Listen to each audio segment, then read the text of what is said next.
আত্মার কখনো জন্ম মৃত্যু হয় না, দেহের জন্ম হয় আর দেহের মৃত্যু হয়। তুমি গীতায় দেখে নেবে, শঙ্খযোগে 22 নম্বর শ্লোকে আমি লিখে গেছি, বাসাংসি জীর্ণান্নি যথা বিহায় নবানি গৃহ্ণাতি নরক পরাণি তথা শরীরানি জীর্ণান্নি সংজাতি নবানি নবনে দেহি। অর্থাৎ নারদ, আমার দেহটার তোমাদের দেহটা কেমন জানো? আমার দেহটা সূক্ষ্মতে সূক্ষ্ম। প্রমাণ করেছিলেন মীরাবাই প্রভু সুরদাসজির সঙ্গে। আপনার এই কথাটা ইউটিউবে শুনেছেন, তবু একটু বলে যাই, বলবো। সুরদাস আর মীরাবাই দুটি সাধক আর একজন সাধিকা চলছে পথে। এখন পথে চলতে চলতে সুরদাসের মলত্যাগের বেগ হয়েছে, মানে যাকে বলা হয় পায়খানা। এখন মীরাবাইয়ের হাতে নামের মালা ঝোলা দিয়ে নেমেছেন মলত্যাগে। আর মীরাবাই দেখছে দূর থেকে যে সুরদাস কেমন করে মলত্যাগ করে। তো এখন জিহাটাকে দাঁতের মধ্যে চিপে মলত্যাগ করছেন সুরদাসজি। তা সুরদাসজি মলত্যাগ করে আসলো, শৌচ হয়ে আসলো। মীরাবাই তখন বলছে, বাবাজি একটা কথা বলবো? হ্যাঁ বলো মাজি। না, আপ जो मलत्याग करने बैठा था, মানে বসেছিলেন, তা जीभ को दांत को चिप के रखा क्यों? मेरा एक प्रयास हुआ, उसीलिए आपको पूछ रहे हैं। তা সুরদাস জি একই কথাই উত্তর দিয়ে দিল, বলছে মা তুমি জানো না আমার জিহ্বাটা সদাই কৃষ্ণ কৃষ্ণ বলে, আমি পায়খানা করতে বসেছি, পায়খানাটা অস্পৃষ্ট অপবিত্র একটা মল পদার্থ, বজ্র জিনিস, একটা নোংরা জিনিস, ঘৃণার জিনিস, তাতে কি আর হরিনাম করা যায়? তাই আমি আমার হরিনাম অপবিত্র হয়ে যাবে বলে আমি ওই দাঁতের মধ্যে জিহ্বাটাকে চিপে রেখে, যাতে আর হরি বল না বলতে পারে। তো তখনই মীরাবাই বলছে, বাহ খুব সুন্দর কথা তো, কিন্তু সাধুজি এই সময় যদি তোমার মৃত্যু হয়ে যেত, তাহলে তো তোমার আর হরি বলা হতো না। হরি বলা হতো না। তোমার এতদিনের সাধনার ফল আর তোমার বিষ্ণুর চরণে যেত না, বিষ্ণুর চরণে যেত না। সেই তোমাকে নরকে কীট তোমায় কুরে কুরে দংশন করত। मीराबाई चरणों पड़े गए सूरदास जी, ये क्या किया माँ जी, मेरा सत्य तो गलती हो गया, भगवान कहाँ पे है, हमको दिखाओ ना थोड़ा। देखेंगे, चलो बेटा। लेके गए एक चूल काट का दुकान में, मैंने जरा चूल काटे नापित, ওখানে গিয়ে বলছে বাবুজি একটা চুল ধার দেবে আমাকে? দোকানদার এসে বলছে চুল আবার কেউ ধার দেয়? কত নিবি? নিয়ে যা মা। বলি না আমার একটাই লাগবে। একটা ছোট্ট চুল নিল, নিয়ে গিয়ে আপনারা বলেন না ওই যে এই বর্ষার দিনে চাল ভিজিয়ে রাখেন, পরে গুঁড়ো করেন, কি বলেন ওকে?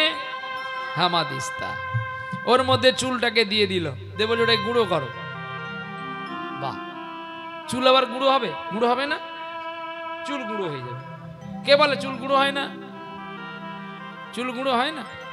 হ্যাঁ রে পাগলি, হ্যাঁ কলি যুগে অন্য কিছু হয়নি এটা বলবো না, হবে সব। চেষ্টা করো, কি হবে না? আগে তো মেশিন থাকতো না চুল কাটা, এখন মেশিনে এমন করে চুল কাটবে সারা ঠিক টুকরো টুকরো করে দেবে। মিক্সচার মেশিনে দিয়ে দিবেন, গুঁড়ো হয়ে যাবে। হামাদিস্ত দিলে গুঁড়ো হবে। সুরদা যখন চুল গুঁড়ো করতে বসছে, সেই যে হাত দিয়ে নাড়া ছিল, কখন তো একটা চুল কখন উড়ে পালিয়ে গেছে। তো বলছে বাবুজি আমি এই কাগজের টুকরো এনেছি 100টা, একে এই চুলটাকে 100টা ভাগ করো, তার মধ্যে আমার ভগবানকে তুমি দেখতে পাবে। মীরাবাই বলে এতটুকু একটা চুল তাকে গুঁড়ো করলে দেখতে পাবো, আর তুমি তাকে বলছো আরো 100টা ভাগ করতে? মীরাবাই বলে দিল 100টা চুলকে ভাগ করলে এতটুকু চুল যা হবে তার চেয়েও সূক্ষ্মাতি সূক্ষ্ম আমার ভগবান, যাকে দেখাও যায় আবার দেখা যায় না। বাহ! মীরাবাইয়ের কাছে সুরদাসজি মাথা নত করে বলেছিল, মা, ভগবানকে পাওয়া যায় কেবলমাত্র ভাব আর ভক্তি আর প্রেমে, আর কোনো জায়গায় নয়।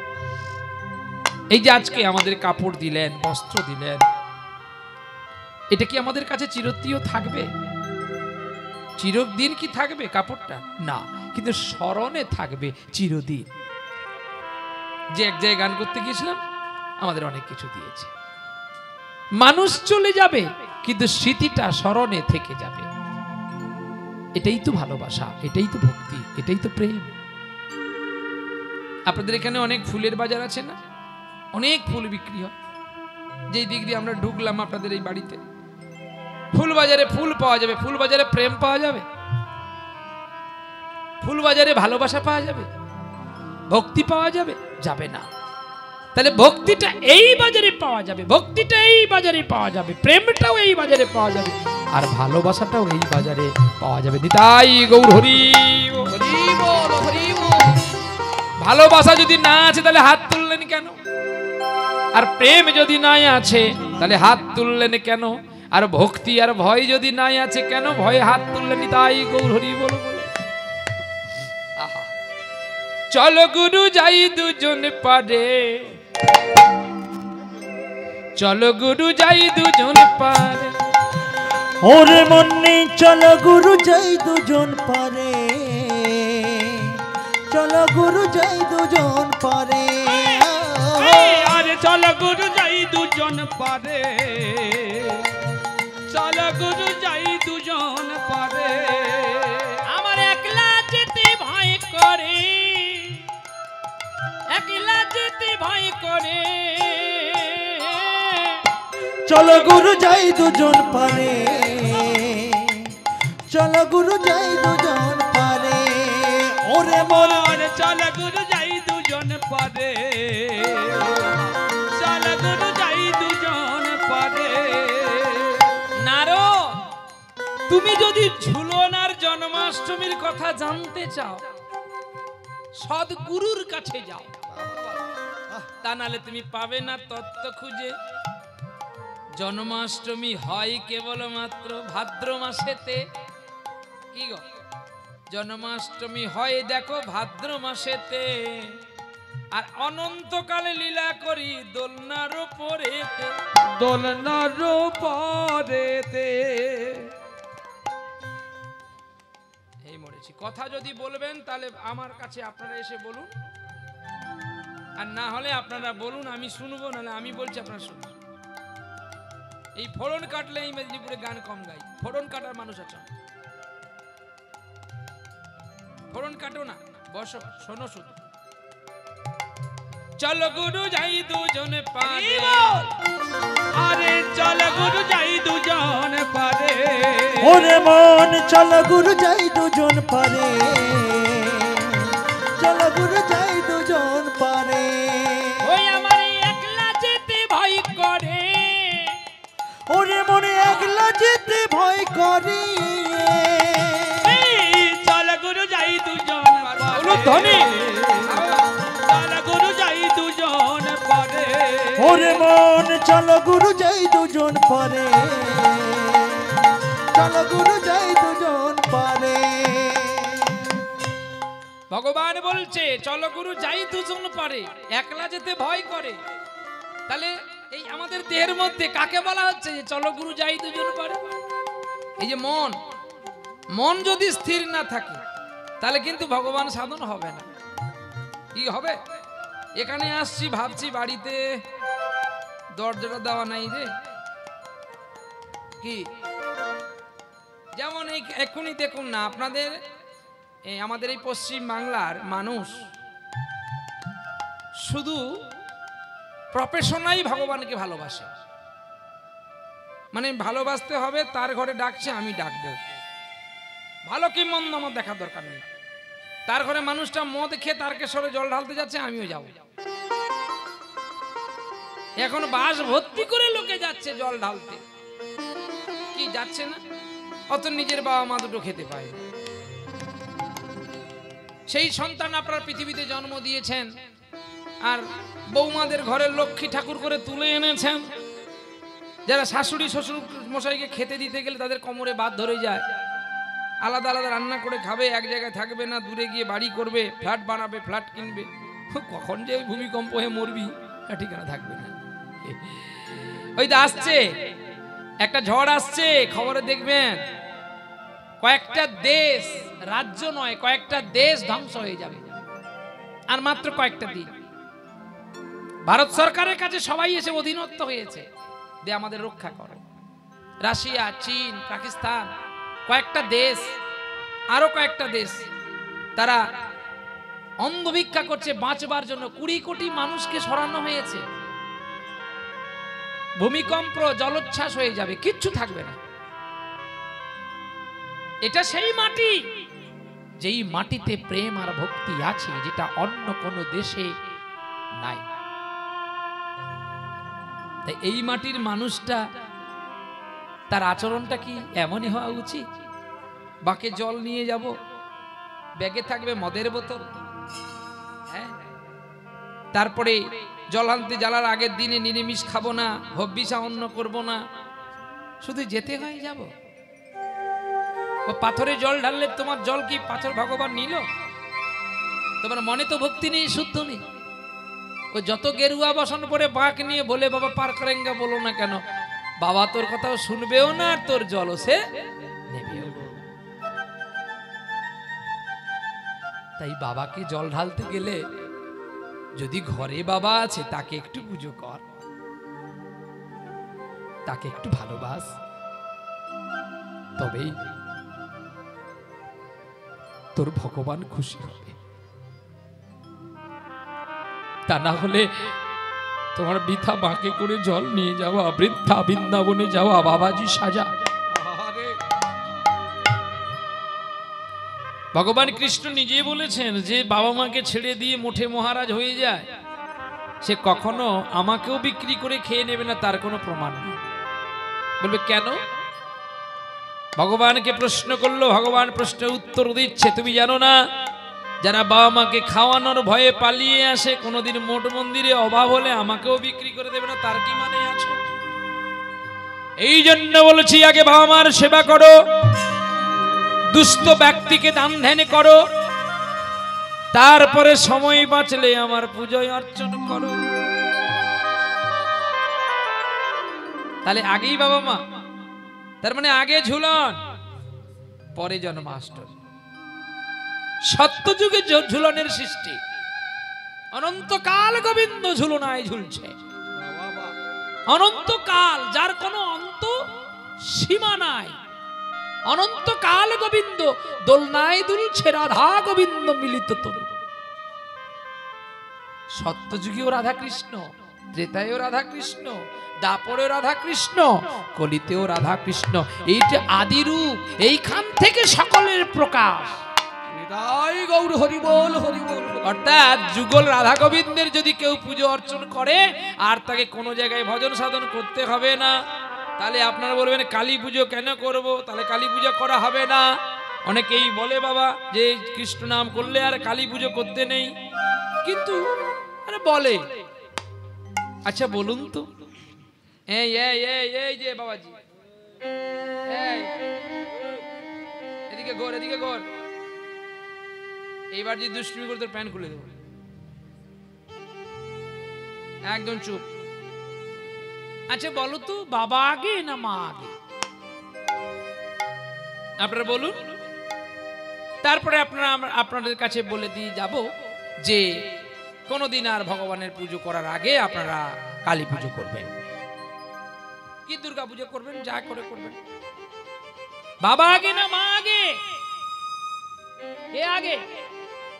হ্যাঁ, মা কি করে আসলো আগে? শুধু বললে করলে হবে না, বোঝাতে হবে এবং দেখিয়ে দিতে হবে যে কিভাবে লেখা আছে। দেখো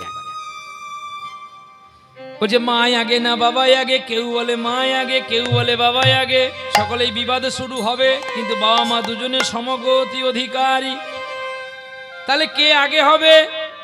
আগে হবে মা। বলে কি করে মা আগে বাবা পরে কেন? না মাটি যদি না থাকে চাষ করবে কোথায়? জমিন যদি না থাকে, যেমন এখানে যদি মাটিটা না থাকতো প্যান্ডেলটা হতো কার উপরে? আরে পুকুর হলো তো তার পুকুরের নিচে মাটি আছে, না মাটি নেই? তাহলে মাটি আছে বলে জলটাও আছে, তাহলে মাটির ওপরেই তুমি চাষ করেছো। আবার বলবে বীজ যদি না থাকে তোর মাটিতে কি চাষ হবে? কিন্তু এখানেও ব্যাখ্যা আছে, বীজ না থেকেও সৃষ্টি হয়েছে দুটি নারীর সঙ্গমে। ভোগে ভোগে একটা ছেলে হয়েছিল যার নাম ভগীরথ। তাহলে মা আগে, মা মাটি, মা ধরিত্রী, আর বাবা হলো আকাশ, মাথার উপরে দাঁড়িয়ে থাকে। কিন্তু আজকে ছেলে মদ খাচ্ছে কার জন্য? মায়ের জন্য। জিভ কাটতে হবে না? হ্যাঁ, আমি সেই ঠোঁট কাটা মেশিন। এমন এমন কথা বলবো তোদের ঠোঁটগুলোই কেটে যায়, মানে রক্ত পড়বে না কিন্তু ঠোঁট কাটে না। যদি বাবা কিছু বলতে যায় মা তার ঘিরে রাখে, বলো না তো ছেলেটাকে। 10 টনে 5 টনে একটা ছেলে, আর ছেলে ভগবানের কথাই চিন্তা করে বাবা বলে তোর ছেলে বাঁদর হবে, আর হচ্ছেও তাই। হ্যাঁ, মায়ের কথা তো শুনবে না, মা তো আদর দিল। তাহলে ছেলে ভাবলো কি, মা যখন আজকে বাবা যখন কিছু বলতে আসতে মা যখন সামলে নিয়েছে, আজ আমি মদ খাবো, গাঁজা খাবো, খেতে খেতে পথ এগোতে চলেছে। বাবা তখন বলে বেশ তো, তোমার জন্য ছেলেটা খুব ভালো হয়েছিল। এই তো দিনের কাল, কিন্তু এগুলো করতে নেই। স্বামী আত্মাপরায়ণ স্ত্রী হতে হয়। স্বামী আত্মাপরায়ণ স্ত্রী না হতে পারলে আত্মজগৎ কখনো ঠিক থাকবে না। তাই আমাদের চিত্ত যে সন্তান পৃথিবীতে আনতে গেলে আমাদের কৃষ্ণ ভাবনামুখী হতে হবে। যেমন আজকে যে দাতা, যে নায়ক মশাই এত কষ্ট করে এই প্রাকৃতিক দুর্যোগের মধ্যে আমাকে এনেছে বলে বলছি তা নয়। যে কেউ আসলে সে এই কথাটাই বলতো, তার পুত্রের অন্নপ্রাশন আগামী দিন। আপনার আত্মীয় স্বজন সকলে এসেছেন, কেউ মিষ্টি এনেছেন, কেউ সোনাদানা এনেছেন, কেউ থালা বাসন এনেছেন, কেউ গিফট এনেছেন, আরো কালকে কতজন আনবে। কিন্তু কে এনেছে ওই ছেলেটার জন্য একটু জগন্নাথের মহাপ্রসাদ, যে প্রসাদটা পেলে ছেলের পরমায়ুটা দীর্ঘায়ু হবে। বাবা, আমরা সকলে স্ট্যাটাস বাড়ানোর জন্য ও সোনার হার দিয়েছে, আমি সোনার মোটা চেন দেব। কি এই যে কম্পিটিশন, এই কম্পিটিশনে কে কতটা বড় হতে পারে। কিন্তু দেখবেন এই কম্পিটিশনে শুধু কেবলমাত্র কয়েক ঘন্টার জন্য বড় হওয়া যায়, কিন্তু ভালোবাসার জগৎটাতে বড় হওয়া বড় কঠিন। তাই কৃষ্ণের কাছে যেতে গেলে একমাত্র নয়নবাড়ি ছাড়া তার কাছে সকলে বাসনা করতে হবে গোবিন্দের কাছে, যে পুত্রের জন্য আমরা আজকে হরিনাম শুনতে পেলাম, ও যেন বড় হয়ে এমন হরিবাসর করে, আমরাও যেন আবার এসে হরিনাম শুনতে পারি। নিতাই গৌর প্রেমানন্দে হরি বল, হরি বল, হরি বল। তাহলে যিনারা বলেন যে মাতৃ পুজো করবেন না, শুধু গোবিন্দ পুজো করবেন, তাহলে তোর গোবিন্দকে বলবি গিয়ে যে তুমি যে আমার বাবা, তুমি যে আমার ভগবান, এটা শেখাইছে কে? যেমন ইনি আমার কাকু, এ কাকু শব্দটা কে বলেছে যে এই আমার কাকু বা এই আমার বাবা? এই শব্দটা কে বলেছে? মা। তাহলে মাকে বন্ধ করে দিয়ে যদি বাপের কাছে যাবি, শালার সঙ্গে সঙ্গে পুড়ে ছাই হবি। প্রমাণ কলাঘাট কারেন্ট বিদ্যুৎ এইখানে আছে। হ্যাঁ, সোজা গিয়ে যেখানে বাষ্পগুলো উঠছে ওখানে ডুবে পড়লে তো একটা বালতি কারেন্ট আনা যায়। ওই যে জলগুলো ফুটছে ওখানে ডুবলেই তো হয়, বা একটা বালতি তুলে নিয়ে আসলেও তো হয়। কারেন্ট কাছে থেকে যাবে, আর কোনোদিন সরকারকে বিদ্যুতের বিল দিতে হবে না, এক বালতি নিয়ে আসলে তো হয়ে যাবে। বলে ওখানে যদি যাবি তাহলে তাড়াতাড়ি করে মরবি। বলে কি করে? আমি তো হেলিকপ্টারে যাব, দৌড়া ধরে নেমে যাব, দিয়ে এক বালতি তুলে নিয়ে আবার পালিয়ে যাব। ঠিকই তো, তুলতে গিয়ে ফিরে আসতে পারবি তো? বলে কেন? না তুই তো সাধারণত চীন কোম্পানি মানে চায়না চীন বলে যে এখন তো এলইডি বাল্ব বেরিয়েছে 10 ওয়াটের বাল্ব আগে ছিল আমরা দেখেছি একটা বাল্ব সে একটু হলুদ রঙের লাল রঙের লাইট জ্বলতো 100 ওয়াটের বাল্ব কিন্তু তার চেয়ে এখন খুব কম বিল পড়বে বলে 10 ওয়াট 15 ওয়াট 20 ওয়াটের বাল্ব বেরিয়েছে সাদা কালার তাহলে এই জ্যোতিটার ও জ্যোতিটা দুটো তফাৎ আলাদা এর হিট হয় না ও কিন্তু হিট হয় যেটা হলুদ রঙের বাল্ব 10 টাকা 12 টাকা নিত ওটা কিন্তু হিট হয় আর এটা 100 টাকা দাম কিন্তু কারেন্টটা কম পুড়ে বলে আমরা এনেছি ঠিক তদ্রূপী বাল্ব জ্বালতে গেলে কিন্তু ডাইরেক্ট তুমি 1 লক্ষ ভোল্টেজের কাছে কি বাল্বটা জ্বালতে পারবে তাহলে বাল্বটা জ্বালতে গেলে একটা ট্রান্সফরমার প্রয়োজন সেখান থেকে তার ভায়া করে আনা প্রয়োজন সেখান থেকে আবার একটা বোর্ড করা প্রয়োজন সেই বোর্ড থেকে নেগেটিভ পজিটিভ সুইচ করা প্রয়োজন সেখান থেকে একটা জ্যাকের প্রয়োজন একটা হোল্ডারের প্রয়োজন তারপরে তোমার প্রয়োজন তবে না আলো জ্বলবে এই জন্য মাকে ছেড়ে যে ডাইরেক্ট বাবার কাছে যাবি সে পুড়ে ছাই এই জন্য মাকে ভজো মাকে ভজলেই তো বাবাকে পাওয়া যায় তার প্রমাণ বৃহৎ কৃষ্ণ সারা বলি প্রমাণ দিল রাধারানী নিজেই ভানু পূজার ছলনা করে কানু পুজো করেছিল বৃন্দাবনে যাকে সূর্য পুজো বলা হয় অষ্টকালী লীলাপর্যের মধ্যে দেখবেন সূর্য পুজো আছে মধ্যাহ্ন কালী এই সূর্য পূজাতে কে করেছিল রাধারানী আয়ান ঘোষের বংশ রক্ষা করার জন্য সূর্য পূজার ছলনা করে কানু পুজো করেছিল কেন গো মা হয়ে নিজে পিতার পুজো করছে আহা তার জগৎপতিকে কে কেমন পুজো করে সে তো তা খুশি হয় না নিজের পতিকে নিবার জন্য সূর্য পুজোর ছলনা করে বৃন্দাবনের নিধুবনে পুজো ছিল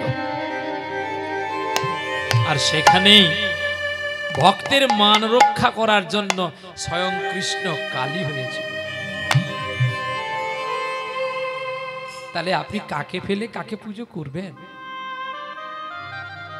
হ্যাঁ কালী পুজো করলে আবার ছাগল বলি দিবেন না ছাগল বলির বিধান আছে 6টা ছাগল একটা না 6টা ছাগল আমার আপনার দেহের মধ্যে যে কাম ক্রোধ লোভ মদ মোহ মাশ্চর্য 6টি ছাগল আছে এগুলোকে মায়ের কাছে উৎসর্গ বলি করতে বলেছে তা বলে অসহায় একটা ছাগল বাচ্চাকে নয় আর দেবী তো পরম বৈষ্ণবী এই মাকে যদি খেতে দিতে হয় তুলসী পত্রের নিবেদ্য প্রসাদ মাকে দিলে মা গ্রহণযোগ্য করে কিন্তু আমরা সেটা তো করি না গো চোখের কালো কালো বলে মাকে বলি কাজল সারা গায়ে মাখিয়ে দিল কে ও মাকে পরালো শ্মশান চিতা কে পরালো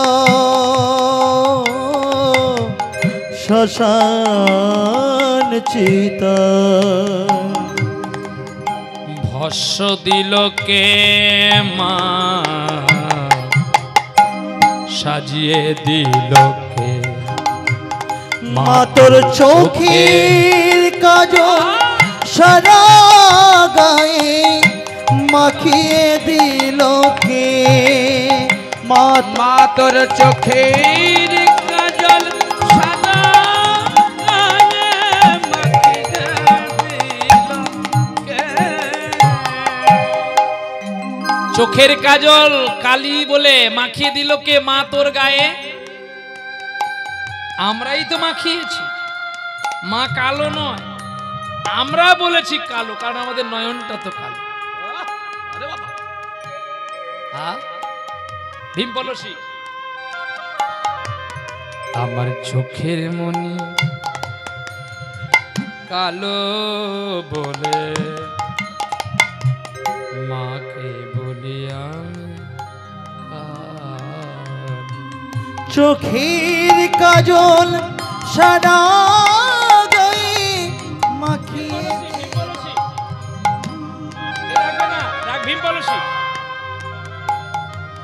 মা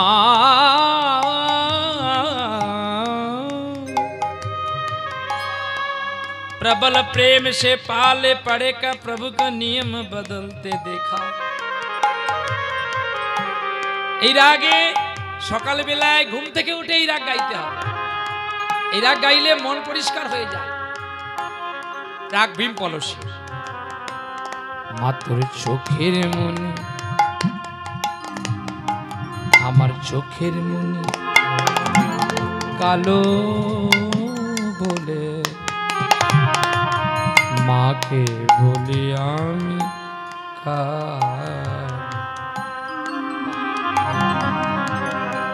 মা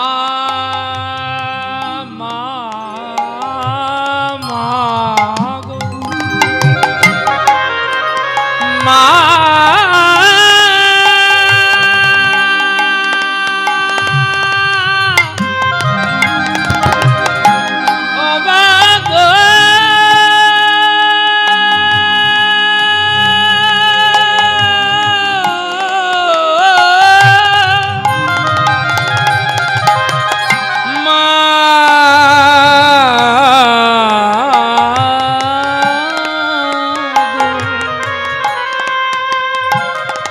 স্বয়ং মহাপ্রভু সেও নিজে মায়ের পুজো করেছে। কি গো করেনি? যখন উত্তরা গোষ্ঠের গৌরচন্দ্রিকায় পদাবলিতে আছে দেখে নিবেন। মহাপ্রভু সুরধনী তীরে আজ গৌর কিশোর সহচর মেলি করে আনন্দে বিভোর।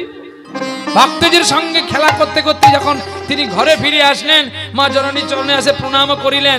বলরাম দাস পদকর্তা প্রণাম করছে। পদকর্তা বলরাম দাস কি বলছে যে আরে তোমার গায়ে এত ধুলো কেন? তোরা কে আমার গৌরের গায়ে ধুলো দিল? তখন মা সচী মাতা গৌরের অঙ্গগুলো ধুলোগুলো ঝেড়ে দিচ্ছে। সঙ্গে সঙ্গে ভক্তজন বলছে আরে ধুলো ঝাড়িস না। বলে কেন আমার গৌরের গায়ে তোরা ধুলো দিলি কেন? বলে মা গো তোমার গৌরের গায়ে আমরা ধুলো দিইনি, তোমার গৌর যে নিজে ধুলি মেখেছে গো মা।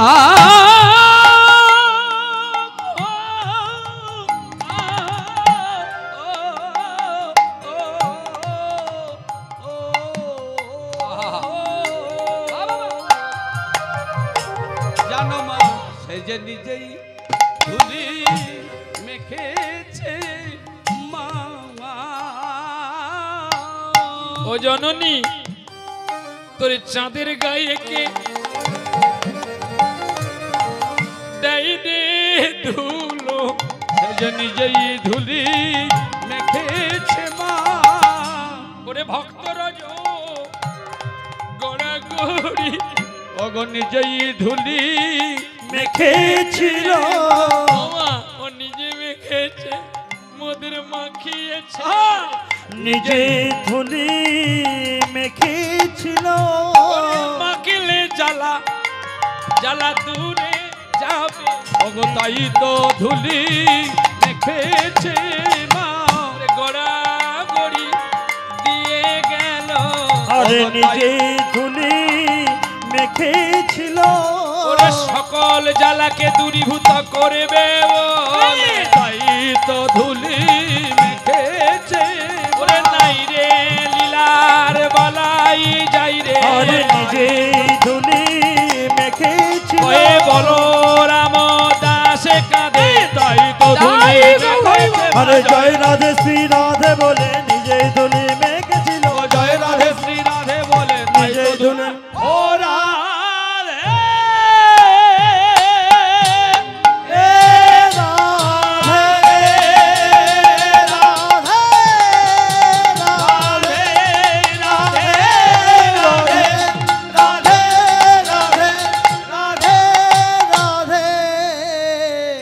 মাগো নিজেই ধুলি মেখেছে মা।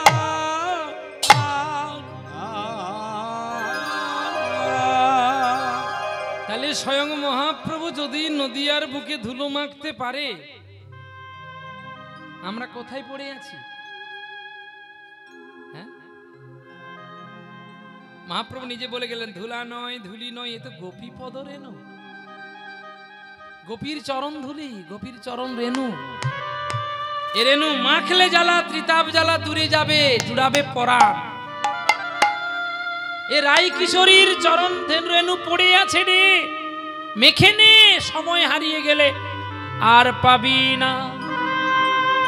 তাই আজও আপনারা যে উপবেশন করেছেন এই বৃন্দাবনের মাটিতে, এটাও ধুলি পড়েই আছে, ধুলা নয় ধুলি নয়, গোপী পদ রেণু। ধুলারে লাগি নন্দের নন্দনে বাজাই মোহন বেনু, বাজায় মোহন বেনু। তাই চলো আমরা সকলে মিলে আনন্দ লাভ করব, আনন্দ উপভোগ করব। আজকে যিনি দাতা মালিক মহাশয়, তিনি বলেছেন বিবেক আর মনুষ্যত্বের কথা শুনবে। আমরা এই আলোচনা করে বিরাম করব আজকে কীর্তন বিলাস। আপনারা সবাই ভালো থাকবেন, চলো লীলায় প্রবেশ করি। আজ কেন গো এই ফুলের বনে জাগিল শ্রীহর, জাগিল শ্রীহর। আজ কেন গো ফুলের বনে জাগল শিহরণ, জাগল শিহরণ। আরে আজ কেন গো ফুলের বনে জাগলা শিহরণ, জাগলা শিহরণ। ভাঙিল কেন স্বপ্ন আমার, পেলাম কাহার দর্শন। জাগল শিহরণ। আজ কেন গো ফুলের বনে জাগলা শিহরণ, জাগলা শিহরণ। কে যেন গো মন যমুনায় কদম্ব তলায়, রাধা নামে উথল করা বাঁশুরি বাজায়। কে যেন গো মন যমুনায় কদম্ব তলায় উথল করা বাবা রাধা নামে বাঁশরি বাজায়। আগমনী গান গাইছে পাখি, আগমনী গান গাইছে পাখি, সেই কি রে বৃন্দাবন জাগল শিহরণ। আজ কেন গো তাই গৌর হরিব জাগলা শিহরণ, জাগলা শিহরণ। জাগলো শ্রী হর। প্রেম সে বলো রাধা রানী কি, শ্যাম সুন্দর কি, ভক্ত ভগবান কি। নিতাই গৌর বিষ্ণু প্রিয়া প্রেমানন্দে, নিতাই গৌর হরি। মধ্যপ্রদেশের অন্তর্গত আজকের লীলা ভক্ত আলেখ্য ভগবানের মতো একটি লীলা, বিবেক আর মনুষ্যত্ব। আজকে দেখা যাক আপনাদের কতটা বিবেক আর মনুষ্যত্ব আছে। প্রতিটি মা প্রতিটি বাবার কাছে আমার প্রকাশ যে বিবেক আর মনুষ্যত্ব মানুষের মধ্যে আছে না হারিয়ে গেছে। আমরা প্রতিটি নারী স্বামীর আহার করি, অথচ স্বামীর উপরে চড়িয়ে কথা বলি।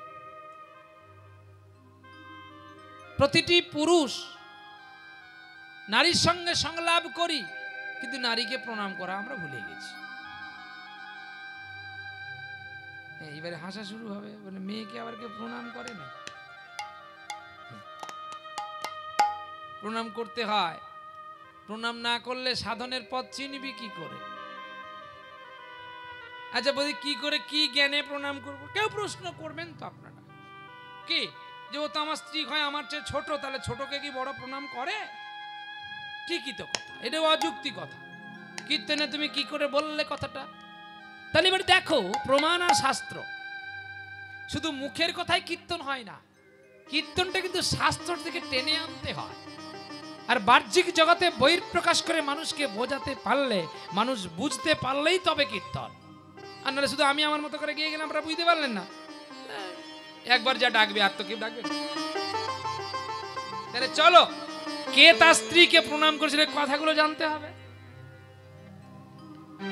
প্রথমে প্রণাম করেছিল, এটা মেদিনীপুর জেলা, এরপরে সে আছে একটা জেলা, কি জেলা? হুগলি।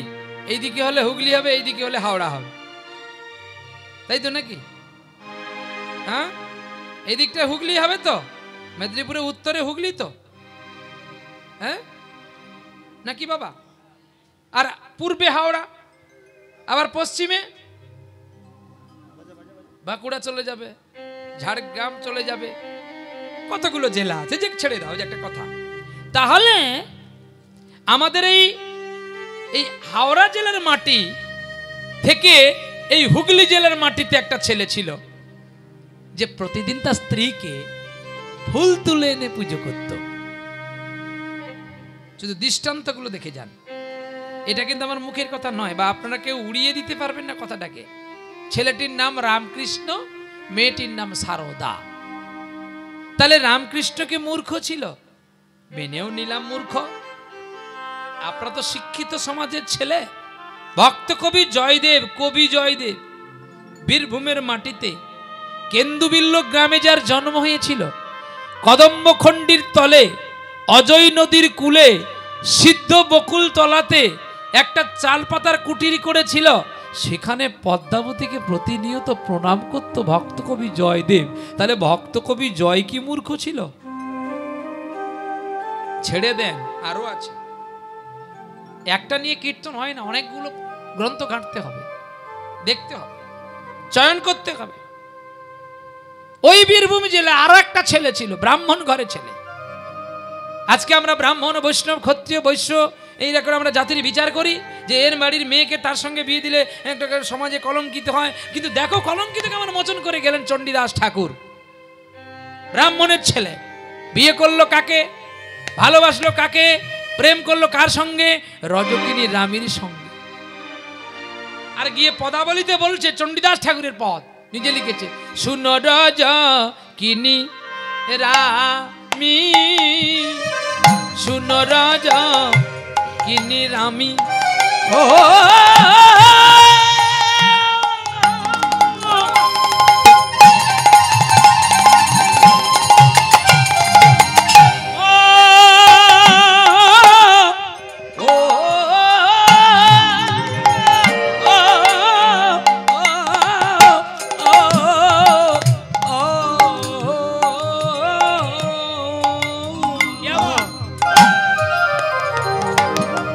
শোনো রজকিনী রামী,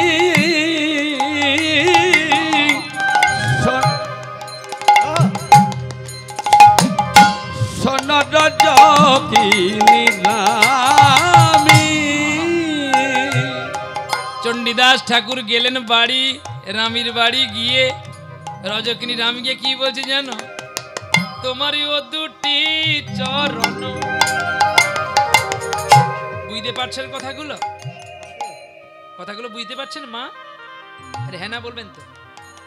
চণ্ডীদাস ঠাকুর কার বাড়ি গেল? রজকিনী রামীর বাড়ি। রামীর কেউ নেই গো, বাল্য বিধবা মেয়ে। আর রামী বাড়িতে গিয়ে চণ্ডীদাস ঠাকুর বলছে, তোমার ও দুটি চরণ, মানে তোমার যে দুটি পা, আমরা গাঁও কথায় বলনি, তোর পাটা দেখতে কি সুন্দর রে, তোমার ও দুটি চরণ শীতল জানিয়া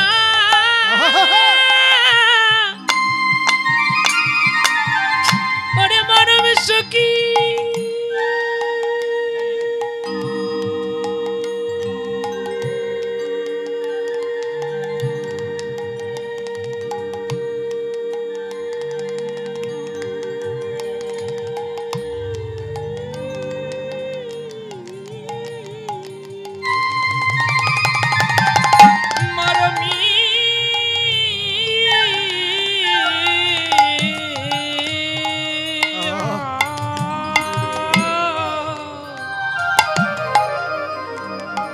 তোমারিও দুটি চরণ শীতল জানিয়া। গরম যখন হয়, খুব রৌদ্র যখন ওঠে, তখন কি খেলে পিপাসা মেটে? গরম জল। আগে কি জল? ঠান্ডা জল। শীতের দিনে এর তো বিপরীত। কিন্তু এমন একটা জায়গায় চণ্ডীদাস গেছে, সেখানে সদাই শীতল, ওরে সদাই শীতল,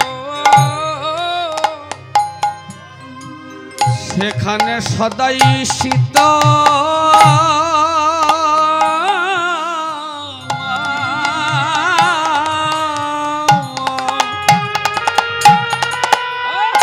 সদাই শীত।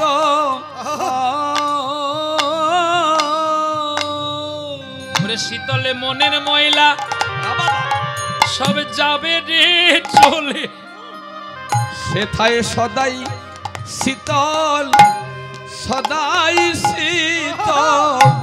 চণ্ডীদাস গিয়ে রজকিনীর আমি চরণ ধরে বলছে, তোর দুটি চরণ শীতল জানিয়া শরণ নিয়েছি আমি, কারণ রজকিনী প্রেম নিকশিত হে দ্বিজ চণ্ডী দাসে কয়। আরে রজকিনীর প্রেম নিকশিত খেম দ্বিজ চণ্ডী দাসে কয় গো, দ্বিজ চণ্ডী দাসে করে জেনে শুনে সখী প্রেম করিস রে, তোরা জেনে শুনে প্রেম করিস রে। করে যাত্রার কাছে প্রেম করিস না রে, জেনে শুনে সখী প্রেমে করিস রে, যে প্রেমের চিত্ত বুঝতে পারে রে, তোরা জেনে শুনে প্রেম করিস রে। চণ্ডীদাস ঠাকুর জানতে পেরেছিলেন যে আমার রজকিনীর চরণে কি আছে। এর চরণে যদি এত শীতল, এর সারা অঙ্গে আরো কত শীতল। কেননা রজকিনী রূপ কিশোরী স্বরূপ, কাম গন্ধ নাহি তাই। আরে রজকিনী রূপ কিশোরীর স্বরূপ, কাম গন্ধ নাহি তাই। এই বললো কি যেন, রজকিনীর রূপ কিশোরী স্বরূপ। কিশোরী কে? বলো কোন কিশোরী? কোন কিশোরী? ভালো ভালো কোন কিশোরী, কোন কিশোরী? কেন দয়া করলো রজকিনীর তরি? কোন কিশোরী, কোন কিশোরী? কি করে দয়া করলো? কেন দয়া করলো? তাই তো নিতই নিতই আমি সরি, আরে কোন কিশোরী, কোন কিশোরী? আমি নিতই নিতই চরণ সরি। আমার কোন কিশোরী, কোন কিশোরী? ওরে দিতে প্রাণে প্রেমের তরি, আরে কোন কিশোরী, কোন কিশোরী? যে ব্রজের ধনী রাই কিশোরী। আরে কোন কিশোরী, কোন কিশোরী? আরে দিতে প্রাণে ব্রজেশ্বরী। কোন কিশোরী, কোন কিশোরী? বলে প্রেমানন্দে বলুন হরি, কোন কিশোরী, কোন কিশোরী? আই গৌর হরি বলতে বলুন হরি। কোন কিশোরী? ও রাধে রাধে রাধে রাধে রাধে রাধে রাধে রাধে রাধে রাধে। ওগো সে যে রাই কিশোরী, রাই কিশোরী।